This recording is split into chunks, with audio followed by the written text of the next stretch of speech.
Dear learners, welcome. We will be studying the codification of learning outcome as given in the FLN framework. We know that there are different domains of development like physical and motor, socio-emotional, art and aesthetic, cognitive development, moral and spiritual development, creative development, language and literacy, which the child needs to master for dealing with complex life situations. In the FLN framework, all these domains of development have been subsumed into 3 developmental goals. Developmental goal 1 is children maintain good health and well-being.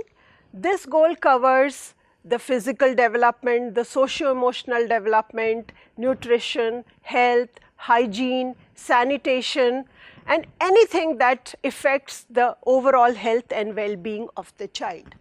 Goal 2 is children become effective communicators, and this goal deals with talking and listening skills, then reading with comprehension and writing with purpose. Goal 3 is children become involved learners and connect with their immediate environment. This goal talks about development of senses, development of cognitive skills like classification, seriation, matching, sorting, one-to-one correspondence, sequential thinking that the child needs to develop to learn science and mathematics.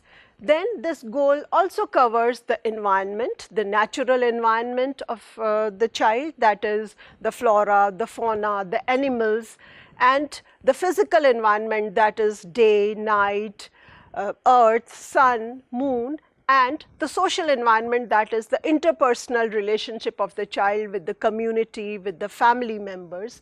So all these 3 developmental goals lead to the holistic development of the child.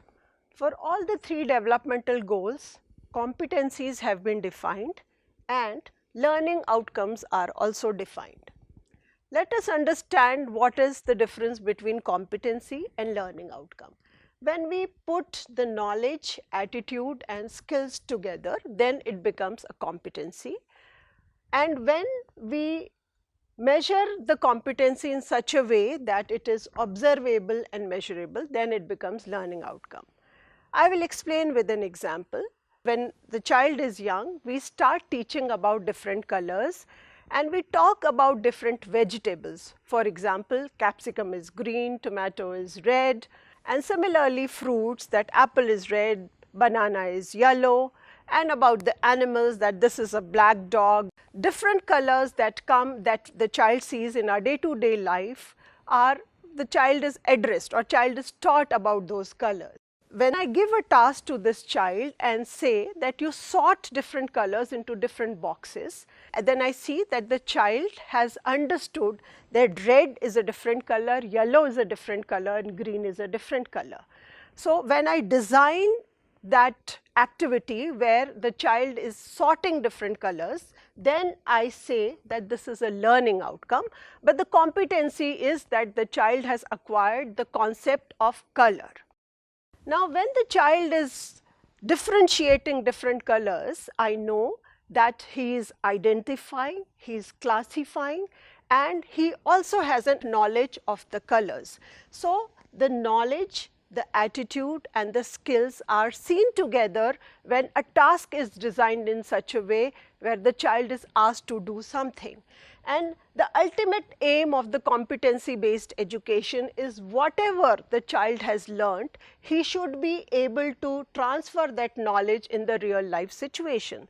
So, where does a child use the colors? So, the child, I have to dress up, I have to match my shirt with my skirt or with my trousers, I have to buy a shoes which match with my dress. So, the child is actually using the knowledge of color into the real life situation. So, this is the idea of the competency based education, that whatever is being learned, the child is able to use it in the real life situation as well as transfer that knowledge into new situation. Now, these competencies which are there in the FLN framework have been taken from the preschool curriculum and the learning outcome at elementary stage. Both of these documents have been developed by the NCERT. Now, let us understand how do the competencies look in the FLN framework. So, I will talk in detail about the health and well-being, that is the goal 1, and the competencies. So for the goal 1, the competency is awareness of self. That means the child becomes aware of his own self. So here the learning outcome for preschool stage would be that he just defines the body parts, and then it keeps on increasing. Then development of positive self-concept is another competency. Now it is very important that the child needs to be encouraged, admired, so that he develops a positive self-concept. Now self-regulation is very important, that the child needs to learn to focus and refocus.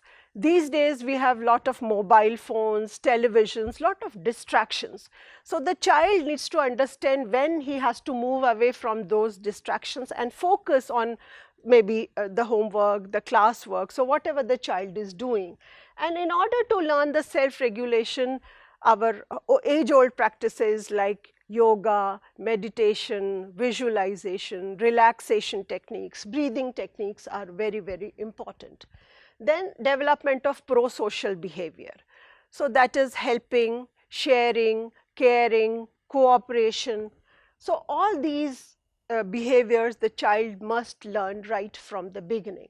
Then decision making and problem solving, though they look big words, but problem solving like do I want to play in the library corner today, or do I want to play in the mathematics corner?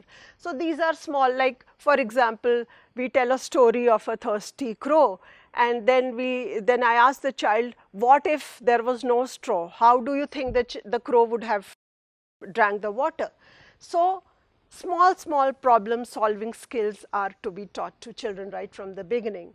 Then development of healthy habits, hygiene, sanitation, awareness of self-protection, that is the safety, good touch, bad touch, all these habits have to be taught to the children, or they need to master it. Then development of fine motor skills and eye-hand coordination. This is a very important skill because this is a prerequisite to learn to write. So a lot of tearing, cutting, pasting, working with the beads, lot of experiences need to be given to the children. Then development of gross motor skills, that is the large motor development, so running, jumping, playing outside in an organized manner, balancing. So all those kind of activities are given here. And then eventually it is the participation in individual and team games and sports. So these are the competencies, and then there are learning outcomes. So these competencies are generic in nature, and it runs right across the 6 levels in the FLN framework.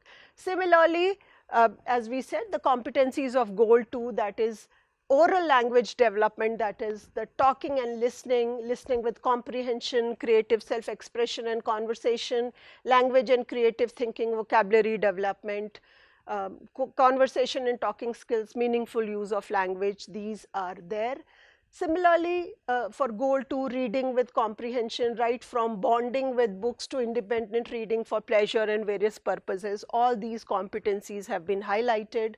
Then writing with purpose, early literacy skill to writes for different purpose in classroom and activities, that is from early literacy skills to independent writing has been highlighted.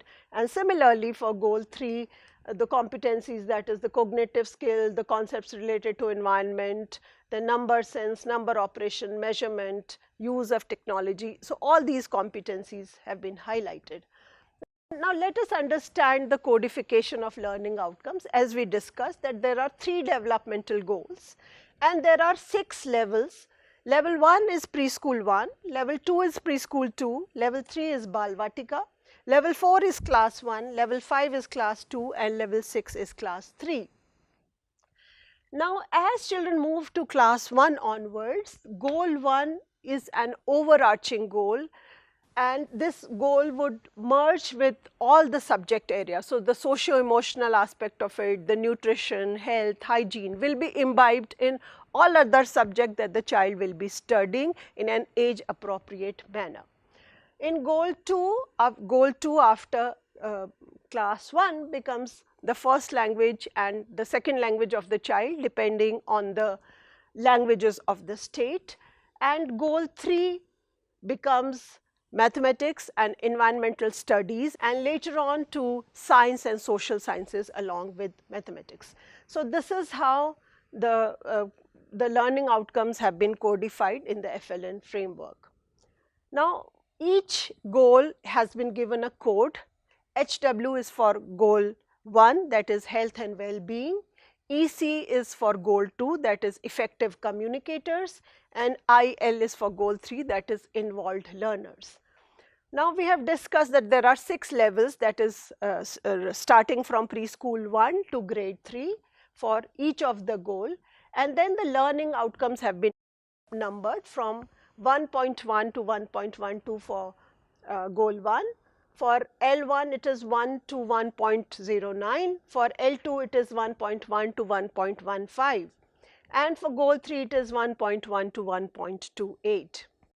The given codes are only for referencing purposes and for easy identification. They are not hierarchical. That means the teacher can have any of the learning outcome designed first. Let us now understand how the codification looks in the FLN framework. The competency part is not there. It is just for the demonstration purposes that I have included here, and let us understand why there is not one-to-one correspondence between competencies and learning outcome. We saw in the competencies, for example, vocabulary development. Now, this vocabulary the child can learn in English, in Hindi, in mathematics, in games and sports. So, there are a lot of experiences that the child is learning through different activities that is leading to the development of the vocabulary. Now, let us see here in preschool 1 demonstrates awareness of self is the competency.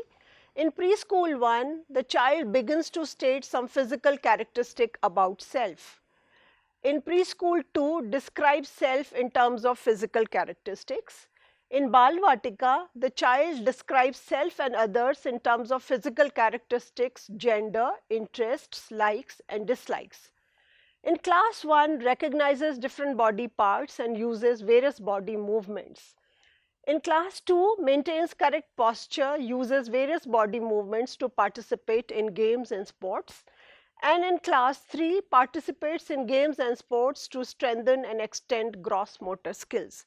So, we see that right from beginning to state some physical characteristic, the child has started taking part in games and sports, and we are talking about the strengthening and extending of the gross motor skills. Let us understand goal 2. The competencies demonstrates phonological awareness, that is rhyming. Now, in preschool 1, sings, hums words, lines, parts of songs and rhymes in own language or in second language. In preschool 2, identifies few rhyming words. In Balvatika, enjoys and creates nonsensical rhyming words. So, initially, for example, if I ask a child what is a rhyming word for bandar, which means monkey, the child might say that it is andar, which is all right. Another child might say it is kandar, which has no meaning. So, initially I accept that word, but later on as we go higher in the classes, we do not accept the nonsensical rhyming words. And then similarly in class 1, it is creates rhyming words based on the available text. In class 2, writes selective rhyming words in pairs. And in class 3, uses rhyming words for writing short sentences. For goal 3, the competencies compares and classifies given objects and pictures.